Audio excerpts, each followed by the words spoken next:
At your Excellency's request, I applied for special leave from the Bureau in order to make an investigation in your state. My notes contain all the essential facts. But my injuries make this transcription into a presentable manuscript painfully slow. When finally completed, I will submit the following as a full report on parole conditions which resulted in the release of dangerous criminals who at once returned to their lives of crime.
Governor Mallinson?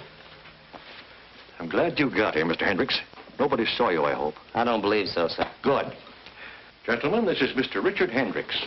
Our host, the State's Attorney General, Mr. Whitmore. It's a pleasure, sir. Glad to meet you, Mr. Hendricks. My name is Hughes. Mr. Hughes? Our Commissioner of Metropolitan Police. Won't you sit over here, Mr. Hendricks? Thank you. Let me take your hat. What can I get you? Oh, a little ginger ale, if you please. Right. You know, Hendricks, all this secrecy may seem a little ridiculous to you, but you realize, of course, your identity must not go beyond the three of us in this room. It's only fair to warn you that our two previous investigators fared rather badly. We found one of them with enough lead in him to start a pipe factory. The other simply disappeared. Well, thanks for warning me. Oh, thank you, sir. You're welcome. Well, gentlemen, I left Washington in such a hurry that I wasn't given a very complete briefing on your particular problem. But offhand, I would say the trouble is in your parole board. During the past 6 months, prisoners of such low character have been paroled. I now suspect criminal conspiracy. Well, do you appoint the parole board, Governor? Yes, I do. Well, why not replace them? You see, those appointments are made for a period of 6 years, and nobody, not even the governor himself, can remove a board member for any reason other than proven malfeasance of office. I see. That kind of ties things up, doesn't it? Well, gentlemen, I've been figuring how to go about this investigation. Oh, forgive me for pacing, Governor. I think better this way. As I say, I've been figuring how to go about this investigation, and I've come to the conclusion that I must pose as a parole violator. Oh, incidentally, does the name Richard Murdoch sound familiar to you? Richard Murdoch, he was in that payroll stick-up. His last job was the Milberg Trust Company holdup. Oh, yes, I remember now. Well, Murdoch was paroled and then quietly skipped the country. So quietly, in fact, that not even the grapevine has the information as yet. And you propose to assume the identity of Murdoch? That's right. Only I'll call myself Rick Carson, since Murdoch naturally would be using an alias. Now, as Murdoch, alias Rick Carson, I must become friendly with someone who has been through the parole mill in order to find out how his parole was engineered. Have you anyone in mind? No, but it should be someone whose parole was obviously bought. I figure that if someone pays for a parole, someone must receive the money. While you're working undercover as Richard Murdoch or Rick Carson. Carson, you'll have to avoid any contact with the police, even in an emergency.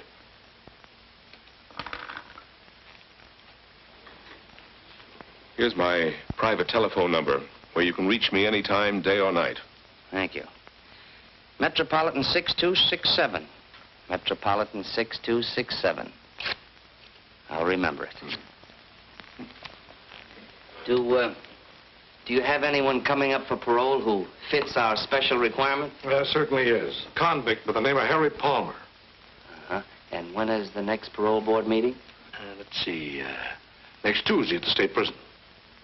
Next Tuesday at the state prison. Let me see. You're now serving time for attempted murder, Palmer. Do you have anything to say about that? Yeah, it was a phony rap. A lot of things about my trial smelled plenty bad. So does your police record. Do you think you've learned your lesson during your time in prison? I sure have, ma'am. I found out that crime don't pay off. Besides, I realize the things I've done ain't fair to Glenda. She's my wife. If you are paroled, will you conscientiously try to live a clean and decent life? Sure. You can bank on that, Reverend. You think you can earn a living? Honestly, I mean. You bet. I'm promised a job as chauffeur to Miss Dumont. She owns a pastime club. It's all my application there. If you give me this one more chance, I promise I'll never step off the straight and narrow again. Why, he isn't sincere. He's merely playing on our sympathies. All right, Palmer, you may return to your duties. You'll be notified by the warden of the action of this board. Thank you.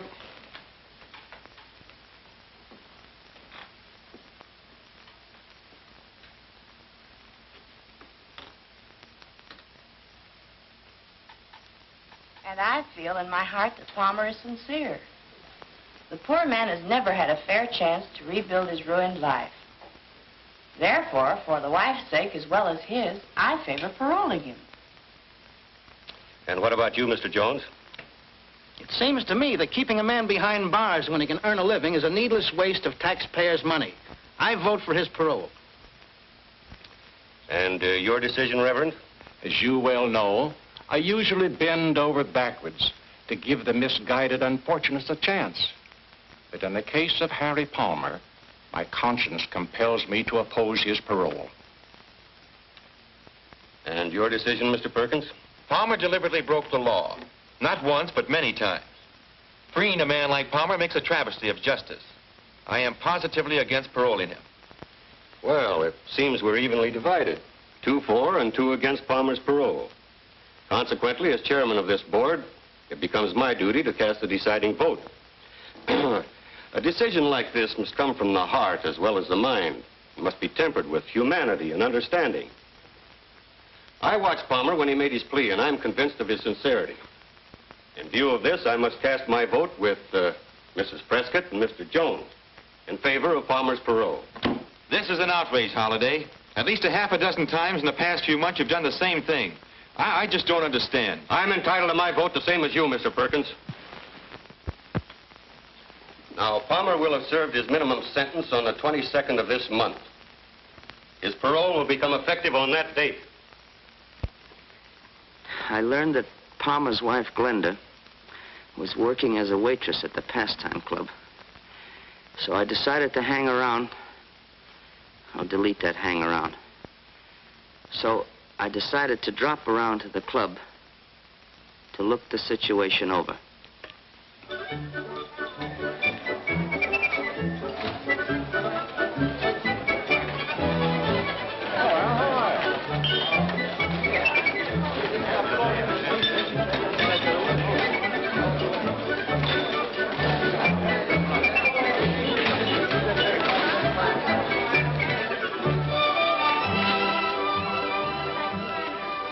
The Pastime Club proved to be a not too popular combination gin mill and cheap cafe. A hangout for a lot of undesirable characters.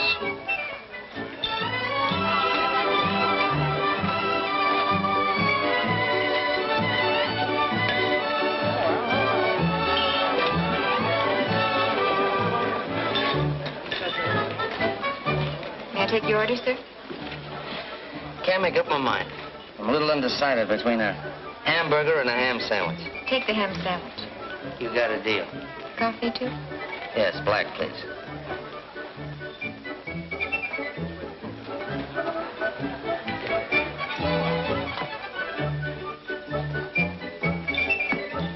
Thank you. It's quite a place you got here. Do you own it? You must be new in town. I only work here. Jojo Dumont owns the place. Oh, well, then Mr. Dumont's got a nice place here. Miss Jojo Dumont. In fact, there she is now.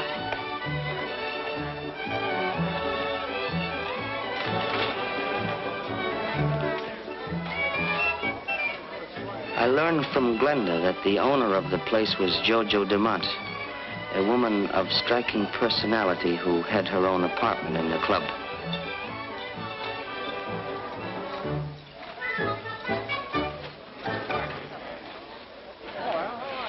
One group of hangers-on seemed to be tied in with Jojo.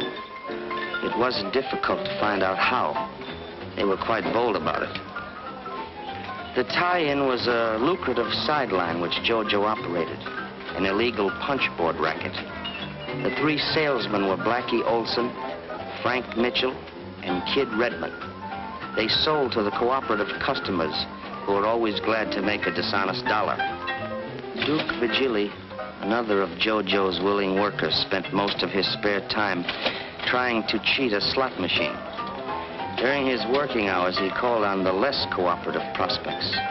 For these, he had 3 convincing arguments, 2 hard fists, and a .45 caliber revolver.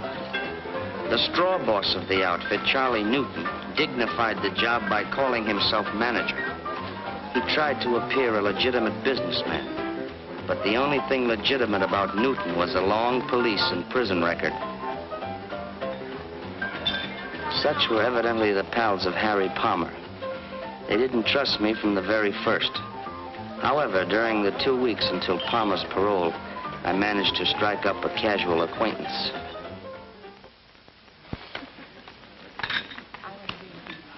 Never mind the cream, Jane. Understand you've been around a little, Carson.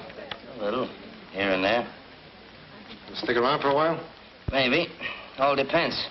On what? Maybe it depends on you, Newton. You run the joint. I thought you might have something in mind. Not a thing. Howdy, boy. Besides, I'm only the manager. I don't own the place. Miss Dumont does all the hiring and firing. Uh-huh. Well, I guess I'll have to make it my business to get acquainted with Miss Dumont. Oh, that did it. Gin. That's 3 games. Never saw such luck. Ah, lucked up. You play like a dope, kid. Am I right, Duke? He always plays like a dope. Yeah, he always can. 5 more. $15. Yeah. I'll take you on, Carson. Okay, Mitchell, deal. What do you think of this mug, Carson? I haven't decided yet. Got something in your mind, Duke? Yeah, something very interesting. That'll keep. Kidding aside, though, I would like to make a connection. What kind? Oh, I'm not particular. I like the climate here. It's good for my health. What is your racket, Carson? Oh, anything that pays off. Hey, Frank. Yeah. Harry Palmer's back. Come to Jojo's apartment. I'll be right there. Keep the cars warm. I'll be right back. Yeah, I'll stack the deck while you're gone. I'll bet you would.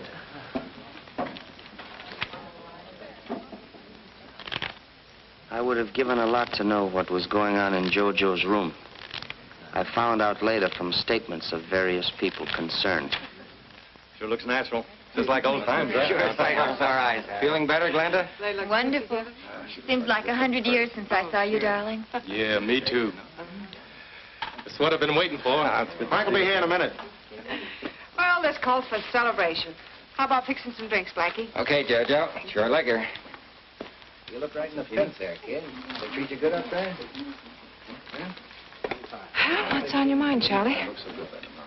How long are you going to keep Palmer on as a chauffeur, Jojo? Are you kidding?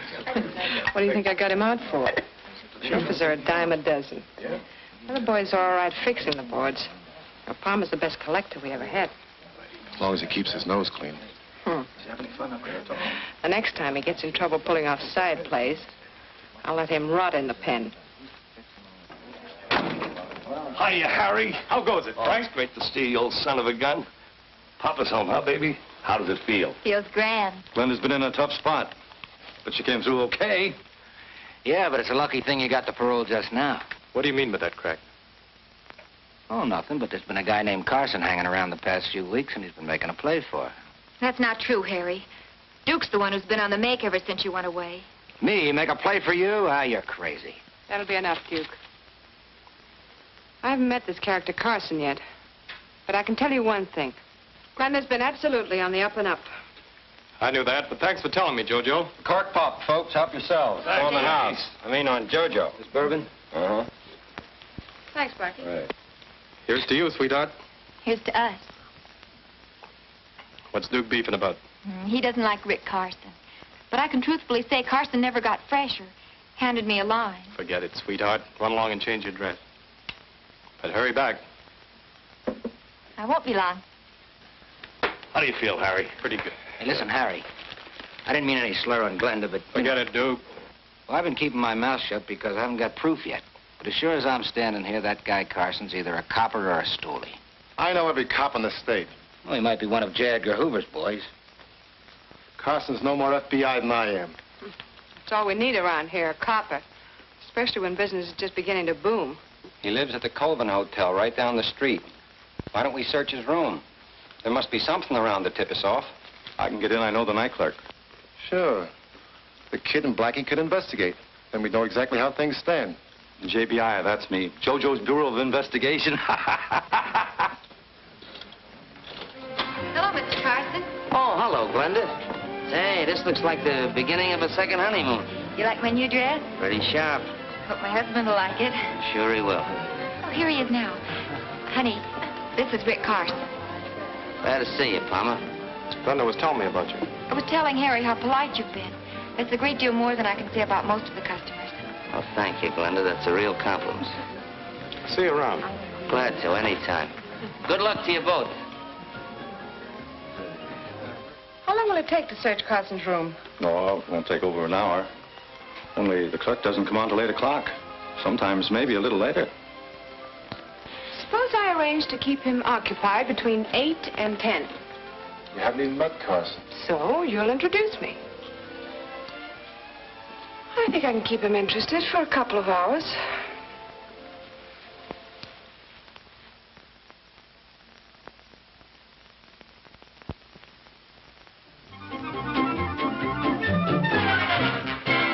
Oh, no more of those fast turns, please.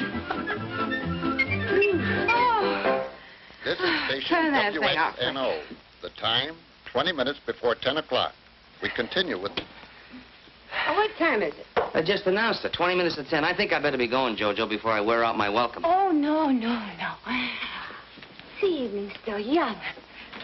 Besides, I think you're swell. I think you're a wonderful guy. Really. If you think I'm swell, you ought to meet my pal Monty. There's a real guy for you. Oh, I bet he ain't half as nice as you. What's his name? Monty Cooper. Oh, yeah, you said that. It's a nice name, Monty Cooper. Well, go ahead, call him up. Tell him to come on over. Oh, well, I couldn't do that. You see, Monty isn't in town. Oh, that's a shame. When's he coming back? Well, now, that all depends. Confidentially, Jojo, Monty's in prison. That's a shame. Poor Monty, locked up in the pen. Yeah. Well, forget I said anything. I talk too much. Oh, you can trust Jojo, honey. Yes, sir. Oh, fix another drink. I'll be right back. Yeah. Hello? Oh, hello, Mary. Oh, I'm so glad to hear from you. How you been getting along? Now listen, Jojo. We got the lowdown on that bird Carson and we're on our way back. You'd better get rid of him. Oh, well, that's fine. I'll do that. Yeah, goodbye, Mary.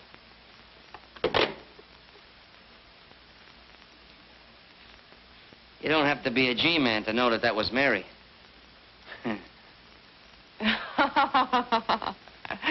Oh, honey, you were listening. Yeah. Oh, no, I don't want any more tonight. Uh-huh. I can feel it coming. I'm about to be tossed out. You don't mind, do you? I'm beginning to get a terrific headache. I'll probably have one in the morning, too. Want an aspirin? No, thanks. Just my hat.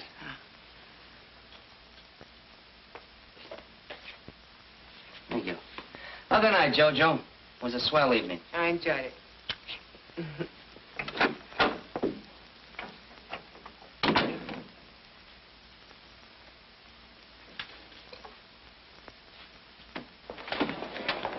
What'd you find out? Something very interesting. We got the dope on them all right. Oh, good.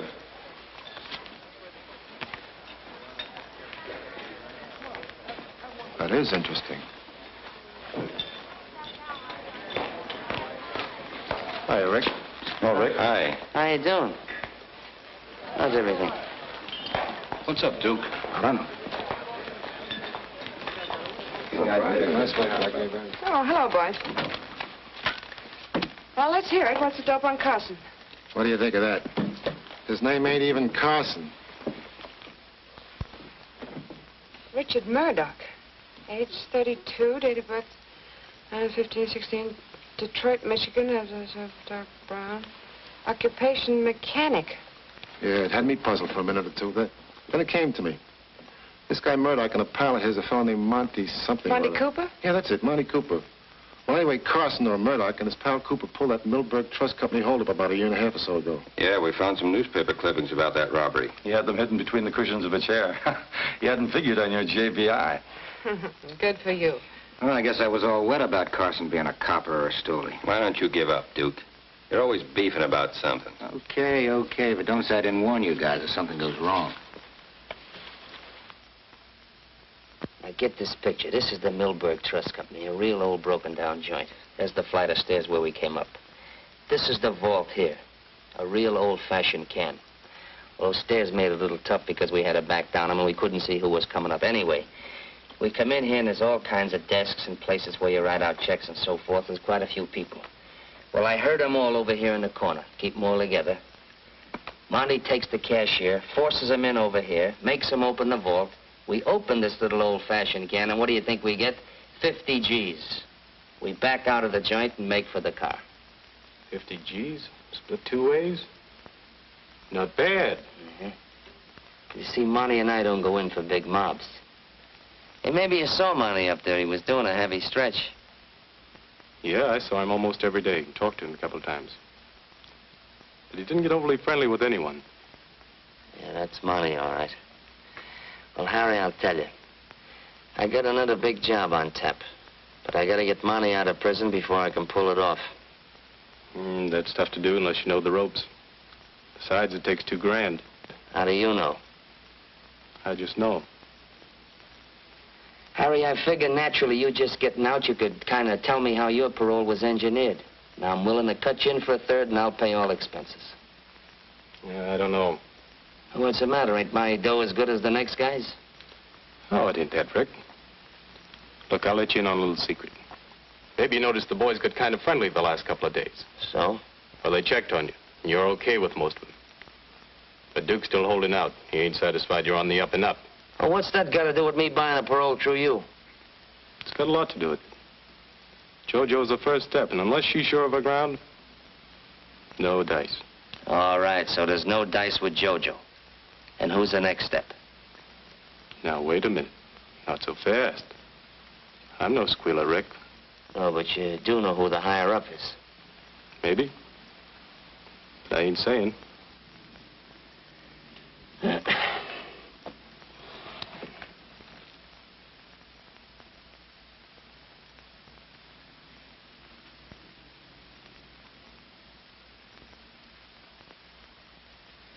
Harry, let me ask you another question.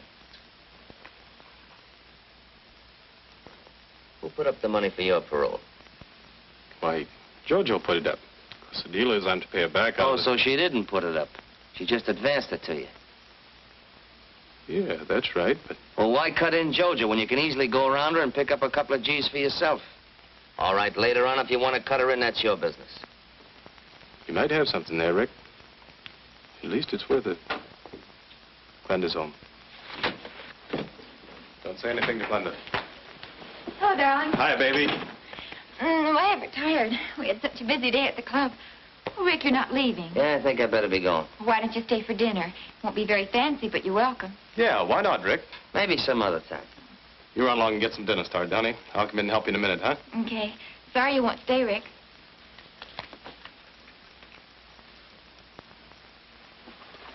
You get the $2 grand? Harry, whenever I need a few G's, I don't let anything stand in my way. Get the dough.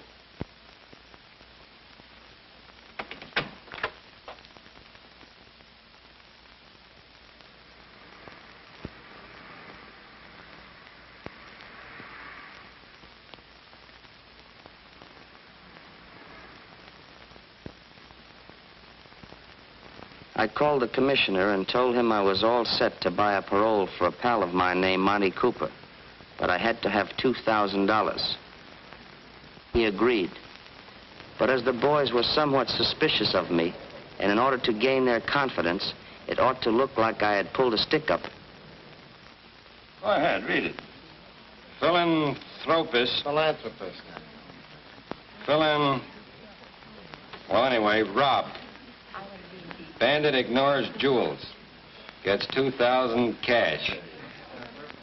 Neil Ingersoll, civic leader, was held up last night and relieved of $2,000 cash by a bandit who claimed he was not interested in jewels.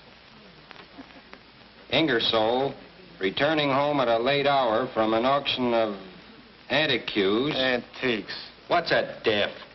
Which he had been attending, stepped out of his car outside his garage to find himself looking into the muzzle of a gun.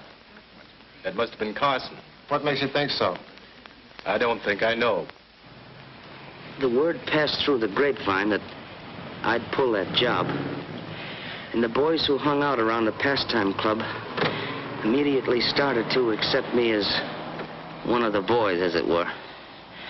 Well, I turned over $500 to Palmer and went with him to make the contact for Cooper's parole.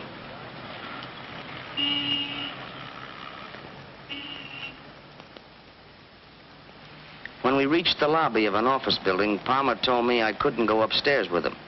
This was disappointing. But I heard him tell the elevator operator to take him to the 5th floor. So I checked the names of all the tenants on that particular floor. There were over 20.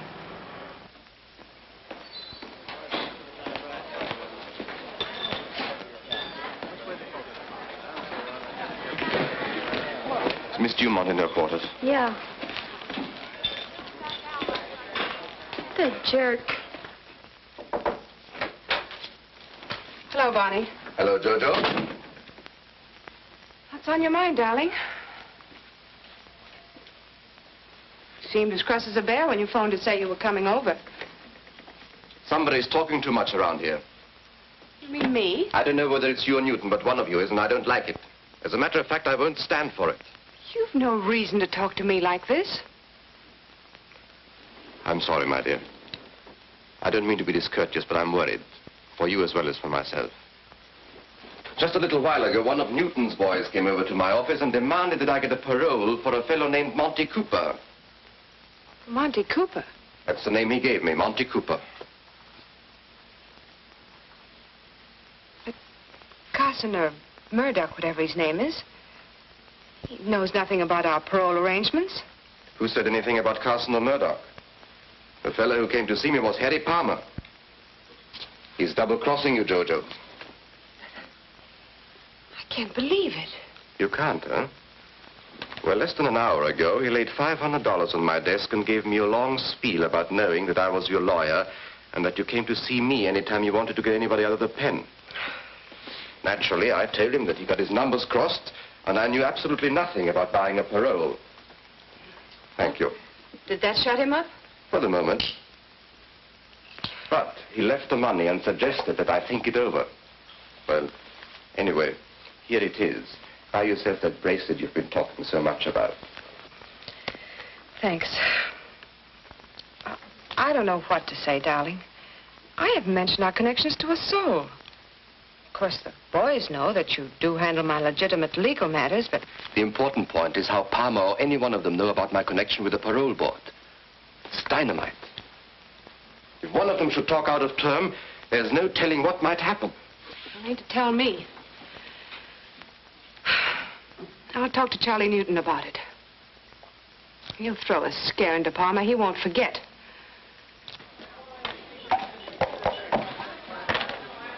Four aces and two. Harry Palmer just pulled a double cross on Jojo. Yeah? What'd he do? That's my business. Jojo says she doesn't want any rough stuff. But I'm running the boys, not Jojo. Yeah, but Jojo just got Harry out. So what? You're just as good a collector as Harry ever was. Huh. I should say I am. You name it. We'll do it. Okay. Tell you what we'll do. I'll call Harry on the phone, tell him to call me back from the corner drugstore. When he rings up here, I'll tell him to skip it, that I changed my mind. Now, when he's walking back to his house...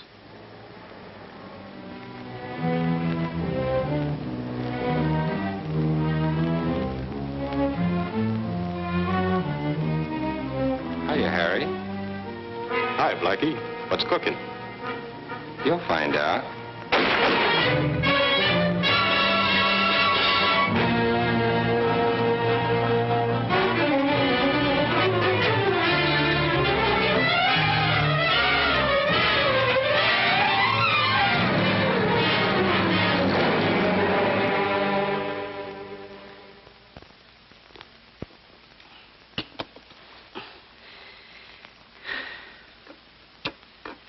The killing of Palmer completely upset my plans, as I had now lost my only link to tie in JoJo with the higher-ups in the parole conspiracy. Well, how's the leg today? Oh, much better, thank you. Hey, Look. take it easy. Okay. I'm a coffee lover. Oh, I see. Well, I'll come back for that later. All right, fine. Hunting around for... Now, delete that hunting around. Make it fumbling about for a new lead. I looked up the grief-stricken and embittered Glenda, pretending to her that I wanted to avenge her husband's murder, which had cost me $500. Well, I showed her the list of tenants occupying the 5th floor of the building to which Palmer and I had gone to, and only one name, a first name, sounded familiar to Glenda. And that first name was Barney. B-A-R-N-E-Y. Barney. Now, it belonged to a man whose full name was Barney Rodescu, R-O-D-E-S-C-U, who was a lawyer and sort of a man about town. Well, I decided to find out if he was the contact between the crook on the parole board and JoJo Dumont. You know, in a way, Palmer getting bumped off like that kind of put me in a spot. How come? Well, we had a little deal together. You see, I figure Palmer just getting parole like that, he'd know the ropes. Remember me telling you about a pal of mine, Monty Cooper? I wasn't as tight as I seemed that night, you know. Yeah, I didn't think you were. You say Palmer was trying to help you get a parole for Cooper? Well, I didn't exactly say that, but that's the general idea. Go ahead, I can listen while I'm typing. Of course, you know I had to pull a little job to get the money for Monty's parole. You mean the Ingersoll robbery? I don't know anybody named Ingersoll. No, but the point is, JoJo, I'd like to get Monty out of the prison as fast as I can. You know, you should have come to me in the first place, Rick. You? Mm-hmm. I'm serious. I like to help my friends. Besides, I have a lot of influence in the right places. Mm-hmm. Of course, we'll need cash. Yeah, I know. $2,000. Palmer told me. Did you give Palmer any money? Yeah. Yeah, I gave him $500. And for you, here's another 1,000. Thanks. I like to have a receipt. Oh, sure.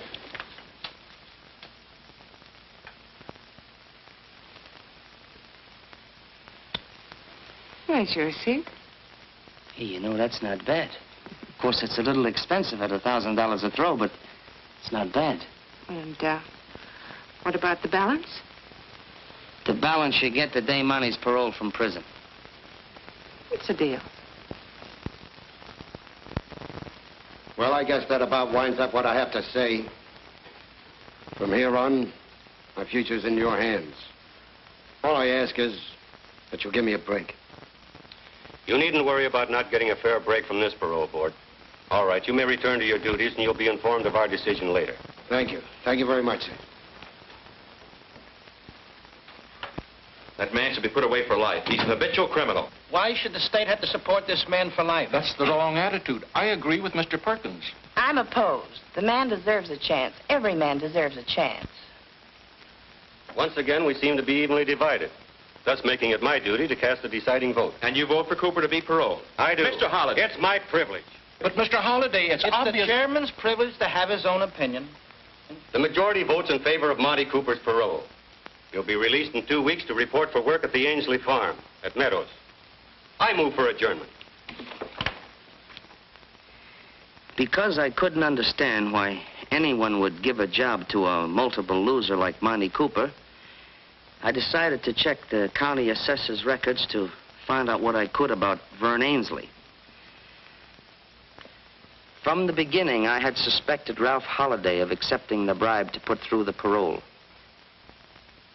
But with the information I had now obtained, I felt certain it was Rodescu who had offered the job on the farm to Monty Cooper. Suspecting the setup, however, was not enough. I still had to obtain the proof. That afternoon, I worked out a strategic plan.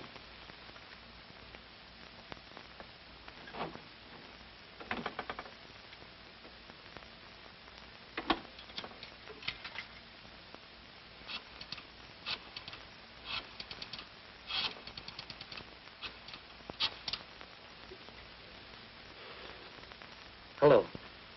Commissioner. Commissioner, this is Hendricks. That's right.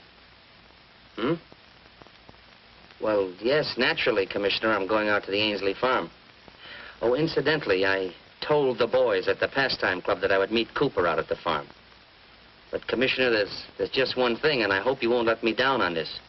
You see, unless Cooper is picked up at the prison gates when he's released, if he should happen to come out at the Ainsley farm at the same time I'm there and get one good look at me, well, I'm afraid my career as Murdoch or Carson or Hendricks will come to a very sudden and painful end. Oh, you have nothing to worry about on that score, Hendricks. I've already notified 4 states of Cooper's impending parole. They'll be right there to arrest him the minute he steps foot outside the prison gates. Fine, Commissioner. I'll call you tomorrow afternoon.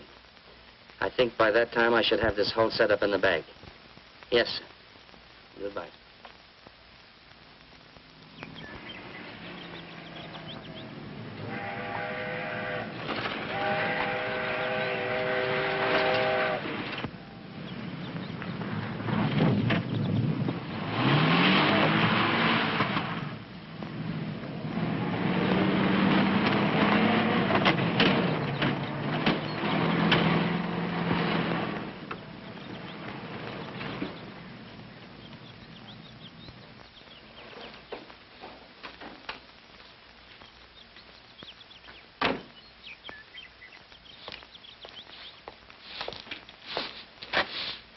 Ainsley? Hey! You Ainsley? What do you want? Looking for Monty Cooper. Who?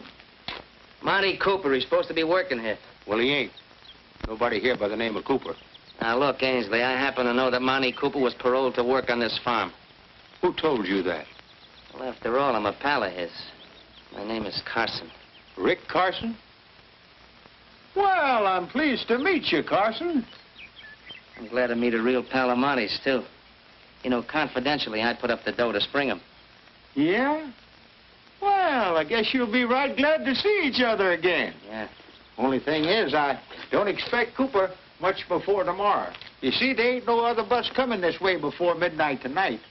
You don't know Monty very well, do you? If there ain't no bus, he'll take a taxi. And when he gets here, he'll ask me to pay for it. Well, you're welcome to hang around if you want to. I guess the boss won't care. Well, I thought you owned this place.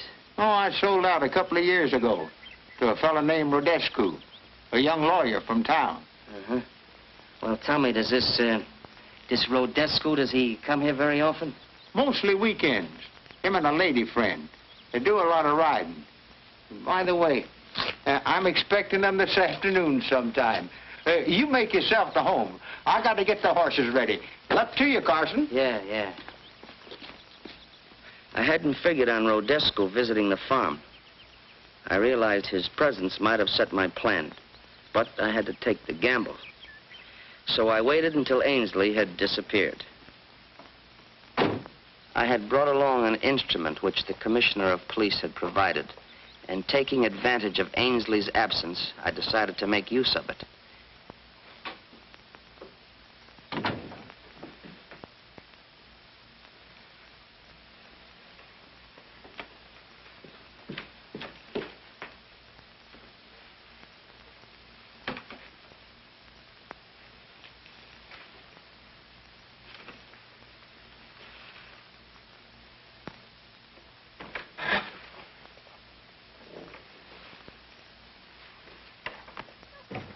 I quickly ascertained that no one else was near. I fixed in my mind the details of the room and then found a suitable place in which to conceal the precious instrument.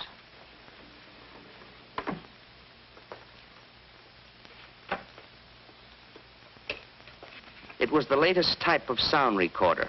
Once set to operate, it needed no further attention, since it would automatically start when someone spoke and stop again when the voice concluded.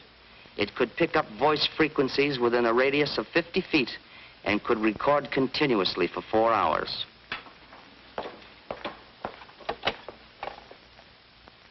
Hello, get me Metropolitan 44244.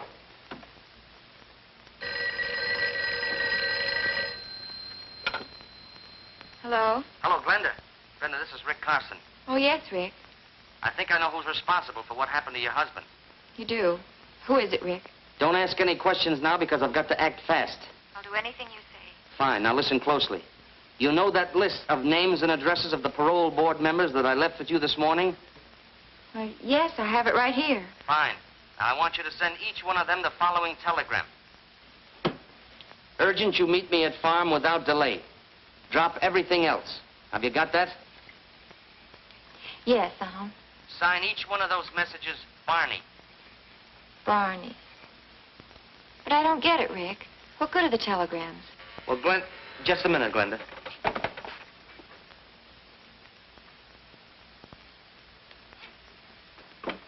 Okay, Glenda. What do you expect to accomplish by doing this, Rick? Look, I can't explain now, but there's just one more thing. When you phone that telegram into Western Union, tell them you're Miss Bruce. She's Rodescu's secretary. I understand. Fine. Now, don't lose any time. When I get back to town, I'll come over and explain everything. Yeah. Goodbye.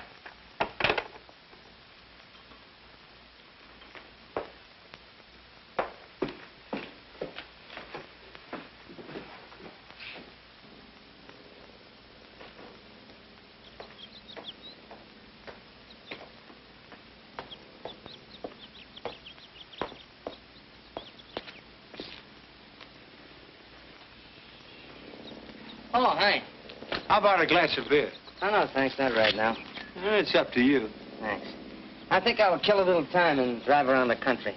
I'll stop back later and see if Monty got here yet. Suit yourself. Yeah, okay. See you later. Yeah.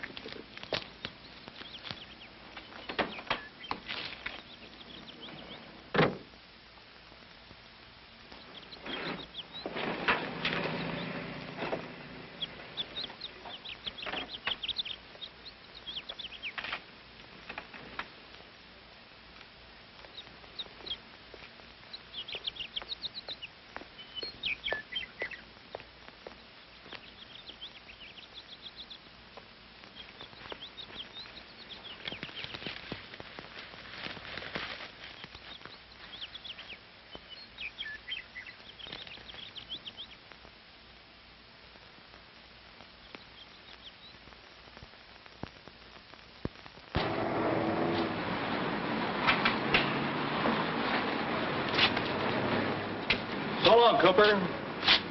Take it easy. Yeah. You too, Screw. Good luck. Hey, Cooper, we've been waiting for you. Yeah, what for? We want to take you along with us. Who are you and what do you want with me? We're pals of Murdoch. Oh, that's different. Sure, we're taking you to see him. Oh, no, not me, boys. I'm slated to report to a place called Ainsley's Farm in Meadows. And I gotta go there before I do anything. Well, that's just where we're going. Murdoch's waiting for you there right now. Yes? And he's mighty anxious to see you. Well, I'm mighty anxious to see him. Where's your car? Over there. Okay, let's go.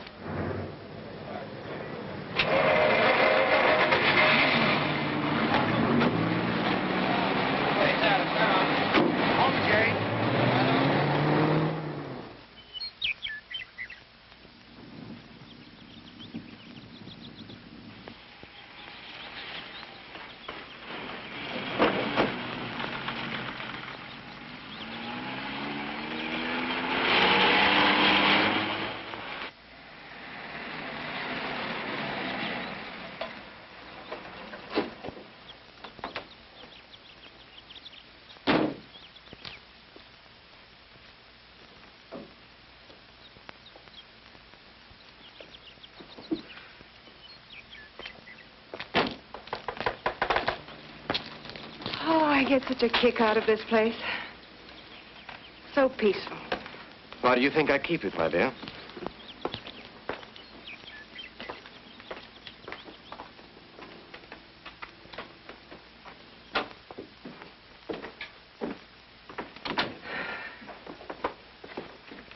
Oh, Frank, put Miss Dumont's luggage in her room and leave mine in here. Right. I'll take it. Thank you.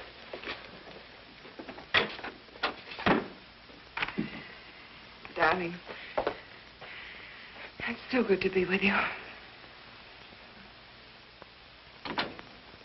Everything's okay. Oh, thank you, Frank. Arnold complains that he'll have some beer on ice. Feel like something to eat? No, thanks. Just a cup of coffee a little later. How about a canter over the countryside?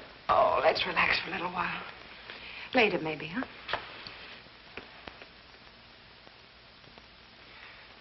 Do you think the fellows could push enough punch boards to raise, say, an extra $20,000 in the next few weeks? They might, by putting a little extra pressure on their customers. Then I think they should. A powerful anti-racket committee is being organized to run us, among others, out of business. And a little extra money wisely spent might help considerably. I'll see that Charlie Newton starts them out on it Monday morning. Good. In asking Glenda to send those telegrams to every member of the parole board, I assumed that only the one member who was mixed up in the parole conspiracy would know what was meant by the farm and the signature Barney. Well, just at dusk, I had the keen satisfaction of knowing that my plan had worked. I had sent those telegrams in the hope of tricking Ralph Holliday into exposing himself. Holliday was driving that coupe. But instead of trapping one member of the parole board, I had caught two. But Titus Jones arrived in the car with my primary suspect.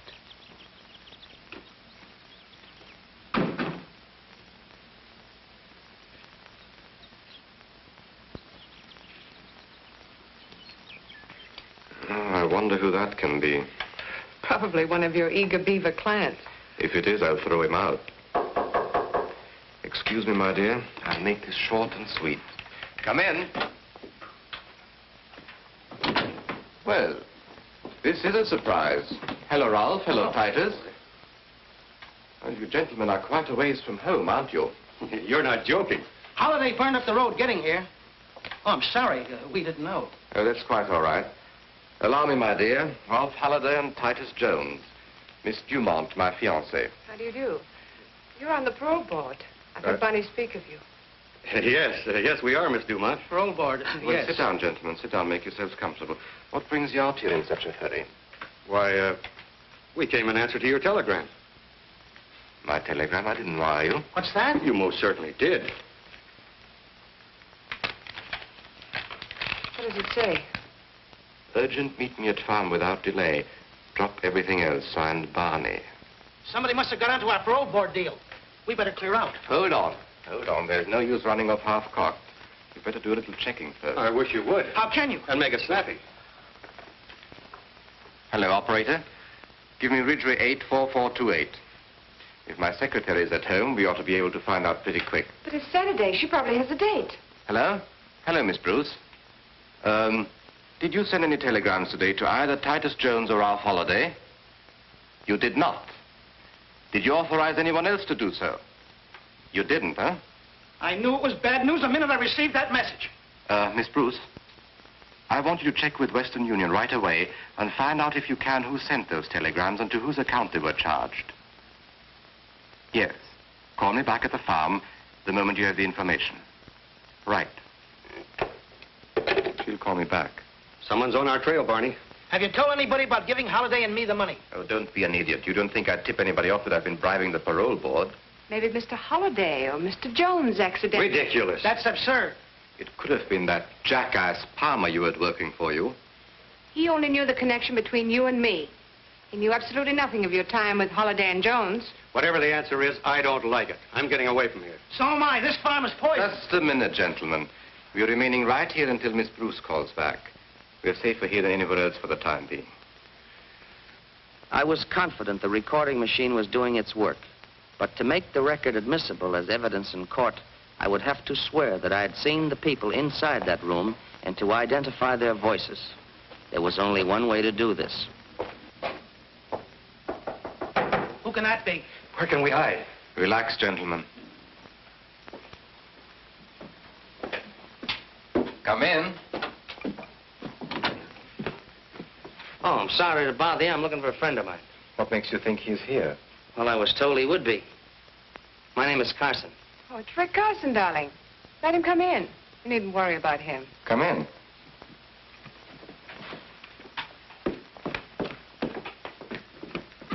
Hi, Miss Dumont.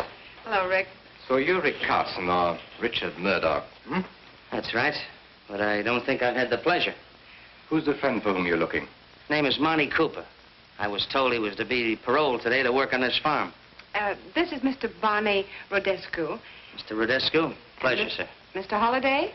Mr. Holliday? Hello. Mr. Jones. Mr. Jones. How do you do? Tell me, Carson, how did you get here? I didn't hear you drive up. Oh, but I didn't drive up. I parked my car down the road. Why? Well, I don't like lengthy explanations, but... You can speak freely, Rick. Well, you see, folks, I'm not exactly on speaking terms with the law, and when I saw a couple of cars parked outside, especially with my friend Monty being wanted in other states, I figured... Okay. I guess you're all right, Carson. There's some coffee over there if you want any. Help yourself. Thank you.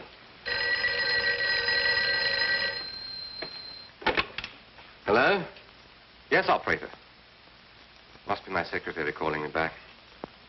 Yes, Miss Bruce.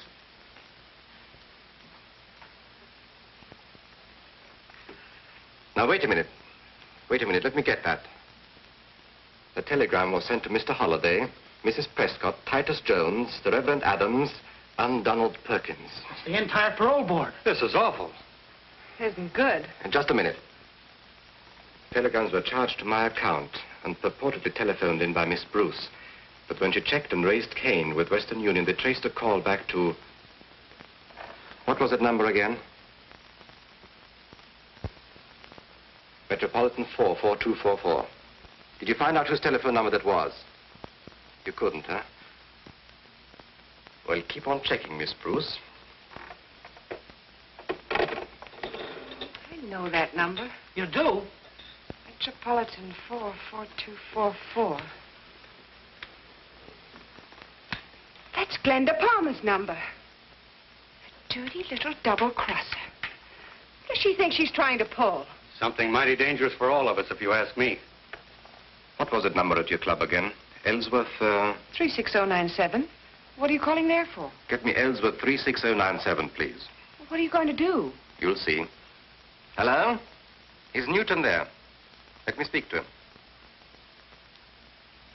Hello? Hello, Dr. Newton. This is Dr. Rodescu. I want you to call on Glenda Palmer.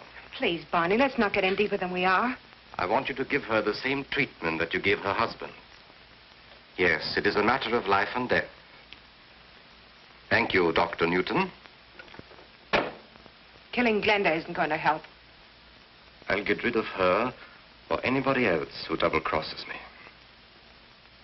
Yes, that's right. Those states were notified in plenty of time to pick up Cooper on his release from prison. Yet the extradition papers arrived too late to arrest him. Any report on Cooper yet, Captain? Hold it a minute. He was picked up by 3 men who took him away in a car. After that, there's no report. Well, Cooper must be someplace. We've got to prevent him from reaching the Ainsley farm. Go ahead. I don't like this setup. No trace of Cooper, not a word from Hendricks. He should have contacted us long before this. He seems certain he could wind up this investigation sometime this afternoon. Well, if we don't hear from Hendricks pretty quick now, I suggest contacting that Palmer girl. I don't want that boy to be number 3 on our list of casualties. That's right.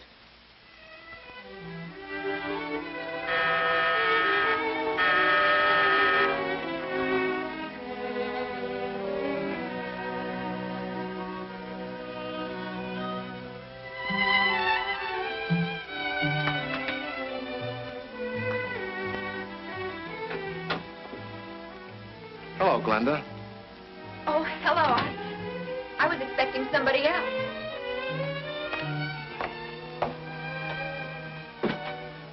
I'm surprised, Mr. Newton. You've never called on me before. That's why I made my mistake.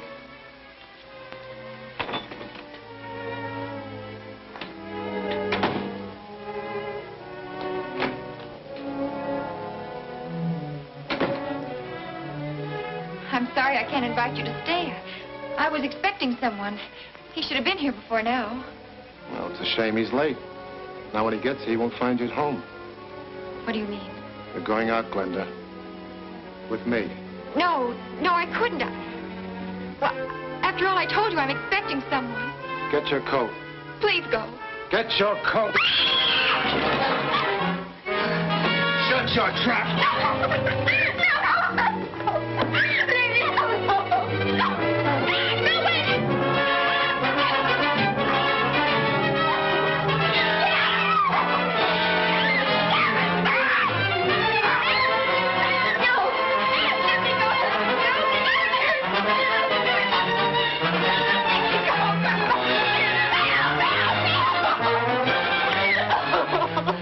You shut up or so help me, I'll kill you right here on his back.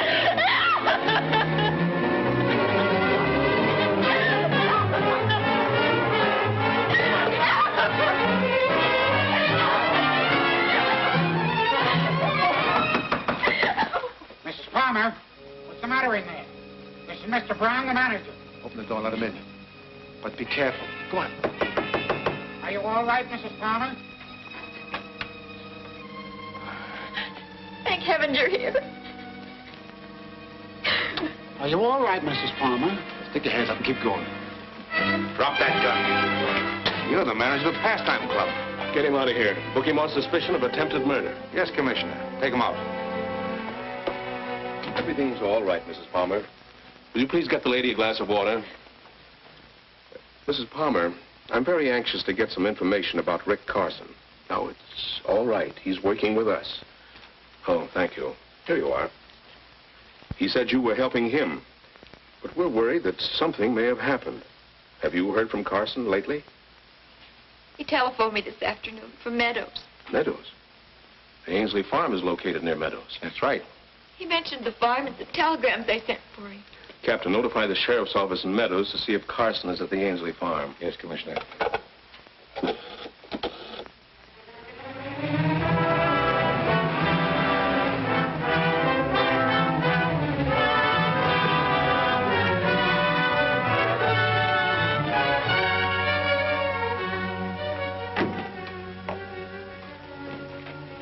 Jojo's here. I wonder who that other car belongs to. Never saw it before. We'll say hello and show him you're okay, Cooper. Then we'll take a run into town. Fair enough. Well, Dr. Newton ought to have finished his treatment of Glenda Palmer by now. Oh, quite a joint you got here, huh? Well, we picked up Cooper, and here he is. Hiya, gang. Well, where's that old son of a gun Murdoch, Carson, whatever he calls himself now?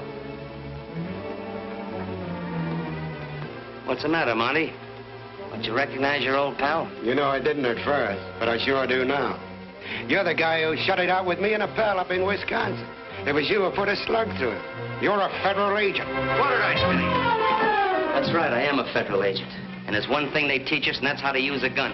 And the first one that makes a move gets it. I warned you, Mitchell. Anybody else?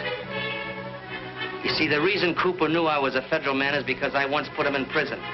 The very same prison that you very loyal citizens got him out of today. Looks like I'm going to have to put him back in again. But this time I'm going to give him a lot of company. I'm going to put you all in with him. But right now, ladies and gentlemen, I'm afraid I have to leave you. But I'll make you a promise. I'll be back again. Nice work, Ainsley, just in time. I heard the shot. I figured something was wrong. Kill that pal of mine. Stop the party.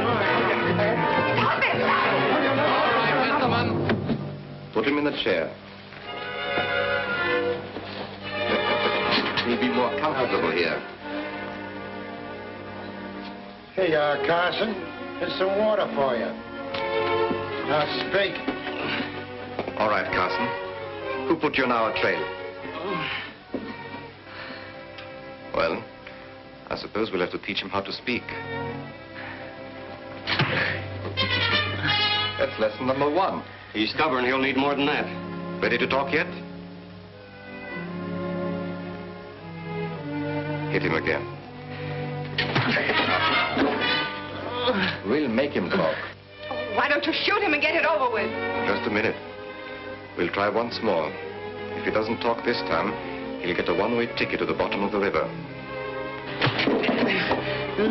All right, Carson. This is your last chance. Tell us just how much you know. You better talk fast and to the point. Sounds like police sirens. It is the police. What can we do? Don't let them find him here. Duke, Blackie, Kid. Take Cooper and Carson to the storeroom. Use the back way. Holliday and Jones, you better go along. Come on, boys. My hat. Here. Hurry up. Make it snap. Now, you and I will be taking care of Frank, Jojo. All right. And remember, he was hurt in a hunting accident. Oh, shut up.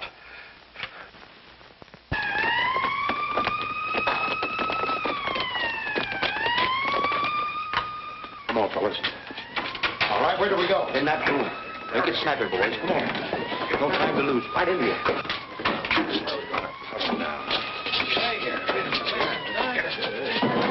It's getting louder. They're coming in, all right. Quiet now.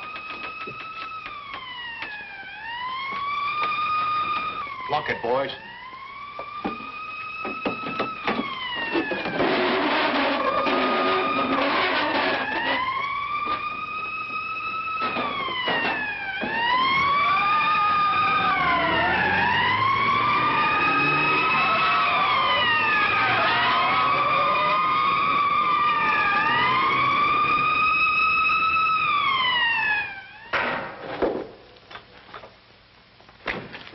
All of you and Alan go with me.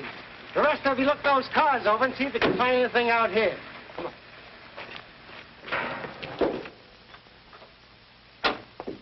You'll soon feel better, old man. Oh.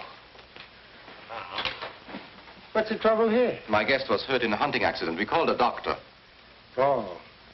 Well, we're looking for a man named Carson. Carson? I don't know him. There was someone here earlier today, before you came home, dear. His name was Carson. He said he was looking for a friend. Was his friend named Monty Cooper? That name doesn't mean anything to me either. He was just paroled from prison. He's supposed to report here for work. We haven't seen him. If you have no objections, we'll look through the house. Help yourself. Thank you. Let's look at him, then.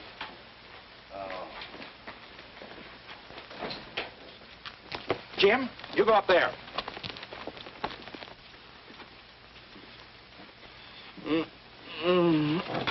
Shut up, you. One peep and I'll bust your mouth wide open. Gag up, Blackie.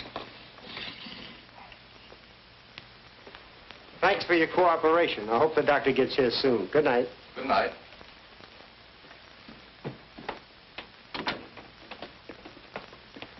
That setup doesn't look right to me. Yeah, Monty Cooper's supposed to go to work out here, and nobody seems to know anything about him. Kind of funny, ain't it? Yeah. Keep him in there. We'll go around and see what the rest of the boys are doing. We haven't been in here yet. Open it up, mister.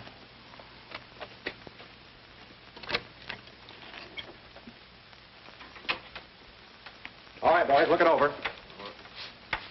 Kind of stuffy in here.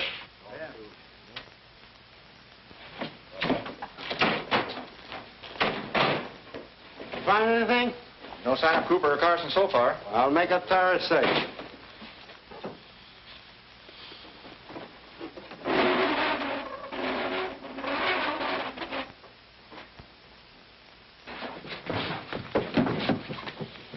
See, I told you there ain't nothing in here. That just about winds it up. Well, if Cooper shows up, I'll be glad to let you know. Okay, let's go, men.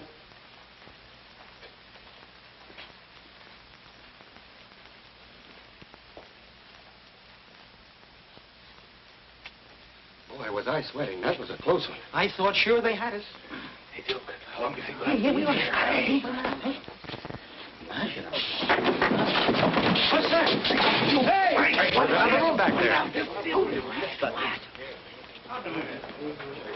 Yeah, it's still light in there now. Grab that man. Clear this stuff out. Take that cabinet away. In here! You stupid fool! Where's your brain? Shut up or I'll put a slug through you, too. I'd like to do that myself. I didn't like their kisses when I saw them on a parole board. Here they are, Sarge. Good. Mike, take the gas gun. Bob, you take this. Pick up those people in the house. Okay, Sarge. All right, you fellas in there. Come out with your hands up. You want us cover, you'll have to come in and get us. Now listen to me. If you don't come out, we're going to give you a dose of gas. You've got just 30 seconds to make up your mind. Let's give up, boys. We can't beat them. Please, please don't fight. They got gas, and I've got sinus trouble. Oh! That'll cure it.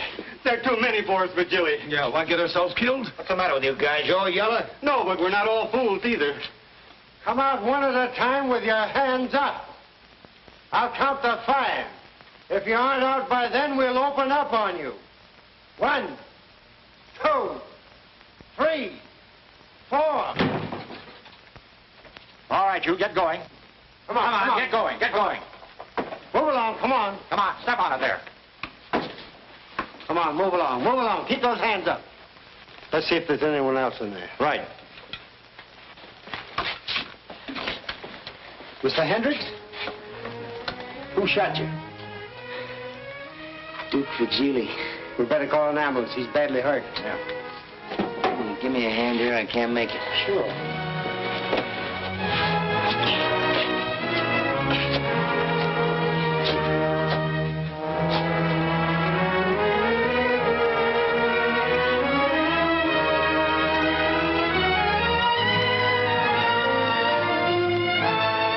Just a minute. Well, Duke, I told you I'd see you again. And the next time I see you, you're gonna be a very old man.